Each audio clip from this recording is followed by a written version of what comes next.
This is Nitya Ramachandra from the NR Media, live from Woodbridge Brewing Company, here with former New York Yankees manager Joe Girardi and four-time World Series champion. Joe, thank you for joining me, and thank you for coming to the Woodbridge Brewing Company to meet the fans. But I want to talk about what's it like being back with the Yes Network, working with them, and being with Michael Kay again. Well, it's been really enjoyable getting a chance to work with Michael. I broadcast my first TV game ever with Michael and Kenny Singleton, and I just got to see Kenny as well in Baltimore. And then to be alongside two guys that I played with and have meant so much to my career, Paul O'Neill and David Cohn. It's been really special.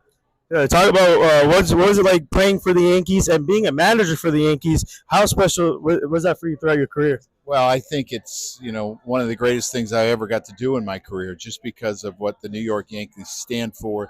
They stand for championships. And as a player every year and as a manager every year, you have a chance to win one.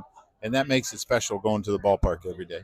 Yeah, so out of the four, you won one as a manager with the Yankees 09. Take us back to the 09 team and how special that team was, and with all the walk-offs, the home runs, and the free agent signings that you guys did in 09. Well, I think Milky started all the walk-offs, and it was a lot of fun that year. And obviously it was a very talented team with an extremely deep lineup, very good starting pitching, and a Hall of Fame closer and a very good bullpen at the end. And I felt good about that team going into the playoffs. I felt good about that team going into the season.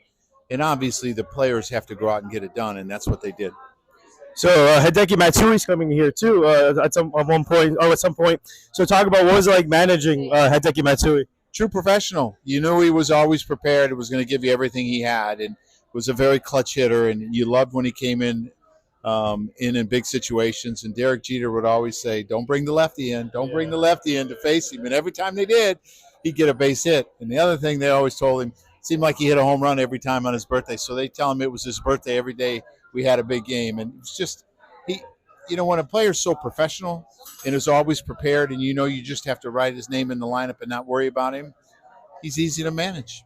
So talk about this year's team. They made some big new moves with Juan Soto, Marcus Stroman, and to the bullpen. But would you say this team reminds you of your team in 09? Yeah, I think this team is different. Every team is different. Even when you change two or three players a year, every team is different. But they have pitched extremely well. They have played extremely well, considering Garrett Coles has not been healthy. DJ LeMahieu has not been healthy. You've got great contributions from Volpe and Cabrera. Soto has been fantastic. Clay Holmes, I saw him pitch the other night. It's the best I've ever seen him. So I think that they're in a pretty good spot, and they should get healthier as the year goes on. One final thing here. Talk about what's it like being back, meeting the fans again, once again at the Woodbridge Brewing Company. Well, Yankee fans have always been near and dear to my heart because they supported me so well, and they mean so much to a player and a manager, because when you are able to come to a ballpark that is loaded with fans, there's a certain energy there, and there's a certain expectation they bring, and that pushes us as players and as coaches and managers, and I love it. Are you still trying to be a manager? Yeah, if it happens, it happens. If it doesn't, it doesn't. It's not an easy job to get. There's only 30 of them, so we'll see what happens. All right, thank you, Joe. Thanks. Thank you.